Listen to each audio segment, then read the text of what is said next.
กราบสวัสดีFCทั้งช่องของสงกรานต์นะคะมื้อนี้จะพามาตามแนวทางของตำล่าวพอบ่ประสงค์ออกนามนะคะ พี่น้องหลังจากเขามาติดต่อกัน 2-3 งวดเมื่อคืนกันลุดนะคะ เป็นเลขเบิ้ลก็เลยบ่ถูกนะคะพี่น้องเพิ่นก็ขอโทษขออภัยเอาไม่พี่น้องเอาสัปดาห์นี้เพิ่นว่าขันบ่ถูกเพิ่นว่าสิเศร้าให้พุ่นละพี่น้องเอาคลิปนี้ก็เป็นกำลังแรงใจกดไลค์กดแชร์ให้กับพอในเด้อค่ะพี่น้องเอาจะเป็นตัวใดจะมีเลขความฝันนำเด้อแต่ว่าเพิ่นบ่ได้เว้าเพิ่นฝากไว้เพียมันมาย้อนหลังนะคะจะเป็นตัวใดนั้นเฮาไปรับชมรับฟังเสียงสัมภาษณ์กับพอได้เลยค่ะพ่อยายค่ะสวัสดีพ่อเลขเฮาเข้าบ่กว่าพ่อตำลาวโอ้ยมันบ่เข้าหรอกยายมันออกแปรไปเบิดทุกคนเลยแปลว่าตัวเฮาวิ่งตั้งแต่เจ็ดกับ6มันมาอันนี้ที่เจ็ดมันออก7-7-8-8แหละตรงมันทั้งหมดทุกอย่างจะได้จะเป็นสั่นเนาะเป่าไปผมเบิ่งของอาจารย์เนี่ยแม่นค่ะมันไปรอดบ่รอดเป็นจังซี่จะมาแบบว่ามาโตเก่าตลอดเลยแล้วก็มาเบิ่นตังว่าหน้าหลังกับเบิ่นหมดเนาะนี่แม่สรุปทั้งหวยไทยว่าสิได้อัน98ตรงๆในบัดบ่ออก95มันอยู่ในตารางเฮ็ดไว้แล้วบัดบ่เอาเข้าใส่ได้ยายคันเราต้องสมบัติเจ้าของเขาบ่ซื้อ98ก็มี95ก็มีในอยู่ในตารางของเฮานั่นน่ะค่ะมา98แต่ได้มาฝันมันก็ฝันเนาะเฮาก็ว่าจะมาเห็นเก่ามาแล้วบัดว่าหาวันนี้โอ้ยหม่อยเลยผมว่าเสียโคตรหน่อยพันคือกันพ่อโอ้จังได้ไปออกยังว่าผมยังบอกยายว่าเลขมันดังน้องบอกโทรมาอยู่ข้างใต้นั่นมันดังอัน6006เห็นบ่มันหลีกกันไปจังได๋แหล้วยังไปจังสั่นมาเอาตัวเก่ามาออกได้ก่อนเลขวิ่งเฮามันเข้าหมดแล้ววิ่ง9กับ0นั่นน่ะอันจังไดยังนั่นบ่มันเอาไม้พ่อเฮาเอาไม้มันอยู่นี่ล่ะเลขในตารางเอาตำลาวเฮามื้อนี้เอาตำลาวมี327ยาย327 610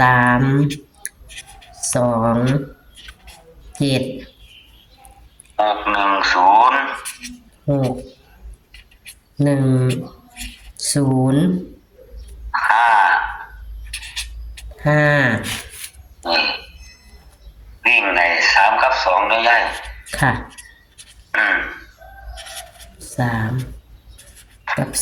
2ครับวิ่ง3กับ2จับคู่วิ่ง70 71 72 73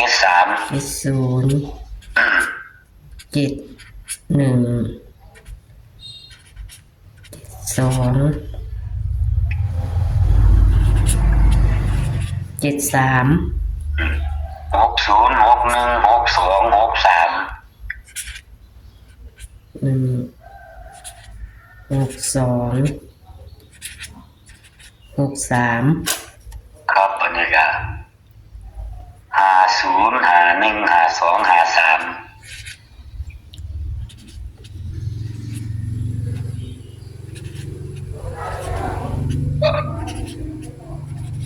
52 53 50 51 52 53ครับครบเน้นจิต2กับจิต3มาละเน้น72 73มาละ72 73 62 63 62 63 52 53มาละ52 53มันสิรอดออกป้องได้อีกรอดไปเป่าอีกแล้วพ่อขี้เดียดร้ายเนาะขี้เดียดร้ายผมบอกว่าผ่านแล้วเป็นตาหนาย เป็นทนายพูดแล้วหัวซึม แม่นผู้ใดก็นั่นเลยเว้า เตี้ยนผู้ใดก็ว่าโอ้ยไปต่อได้บ่ล่ะเฮา เป็นแนวนี้ว่าติ แอดมินไปต่อได้บ่ล่ะเฮาคือเป็นจังซี่ว่าซั่น แต่ว่าตามกันเลยล่ะพ่อคันเลขบ่เข้าก็บ่มีคนเบิ่งดิบัดช่องน้อยๆเฮาก็เลย บ่มันคันมาจังซั่นมันก็สิบ่นั่นดอกที่ FC ก็ได้มันสิมีจักแต่บุญวันนี้แม่ว่ามันรับเจ็ดมาแล้วก็ว่ามันเจ็ดนั้นก็ได้เด้อซั่นดอก อืม มันละมาเจ็ดแล้วนี่แม่ มาจอง แม่มันก็จังซั่นล่ะย้ายเลขวิ่งมันก็เข้าอยู่ดอกมันยังมาถ้ามันมาเจ็ดอีกมันก็ได้อยู่ดอกมันนั่นเป็นเจ็ดซะ น่าจิตมันก็เลยพังเนาะก็เลยมันน่ะ มันบ่ได้ดอกย้ายคันว่าซั่นเพราะว่าอาจารย์เนี่ยเขาบ่ค่อยจับเลขเบิ่นดอกย้าย แม่นอยู่ค่ะบ่ค่อยมีเลยล่ะ มันบ่มีสูตรเบิ่นแม่ แม่นค่ะ ก็แค่เฮาจับเลขอยู่ในตารางเฮาซื่อๆว่ามันสิมาเบิ่นตัวใดเท่านั้นแม่ อืม มันก็เลย ไปตามกันล่ะเพราะว่าเอาไหม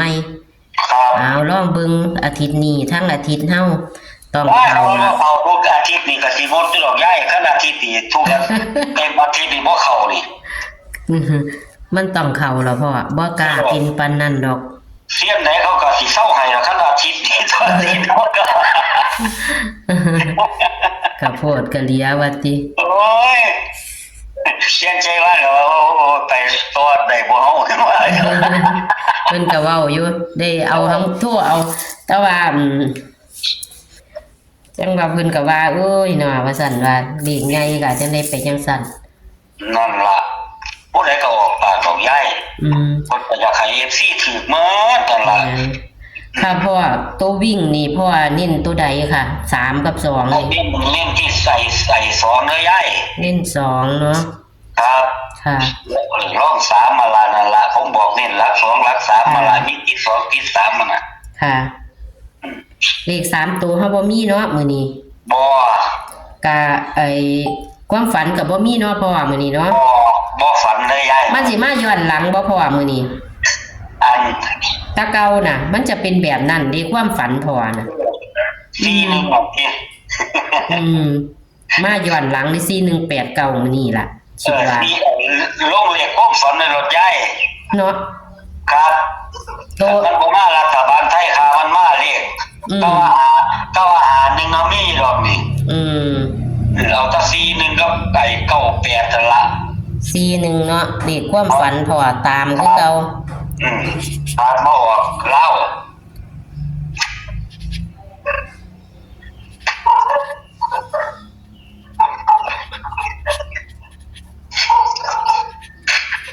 อืมพ่อก็ขอบคุณพ่อเด้อที่ให้แนวทางมื้อนี้ ครับผมเมื่อนี่แก้โตไหม แก้ตัวไหม แก้ตัวไหม ค่ะ อย่า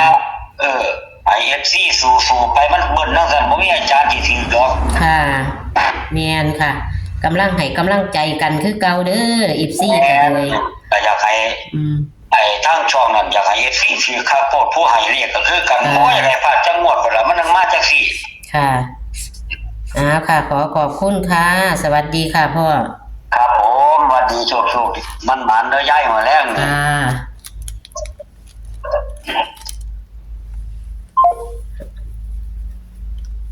พี่น้องตัวเลขแนวทางความฝันของพอ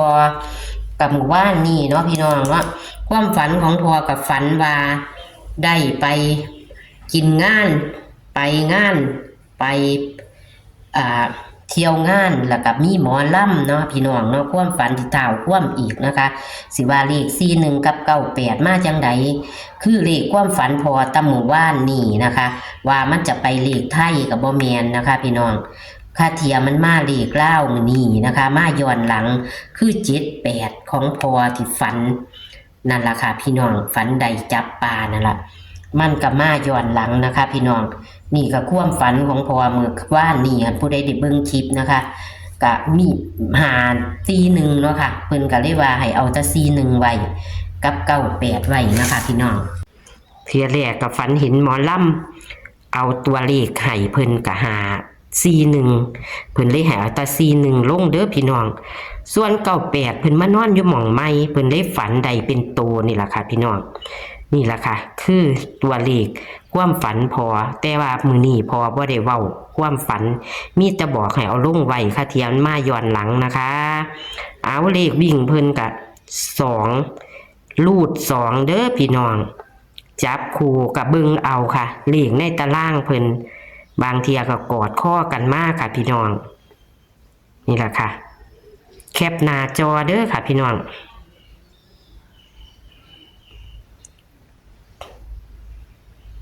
ค่ะแคปหน้าจอค่ะอ้าวโชคมันนะคะ ขอคนละไลค์คนละแชร์นะคะ ให้กับพอบ่ประสงค์ออกนามตำเล่าวันที่2 มิถุนายน69ค่ะสวัสดีค่ะ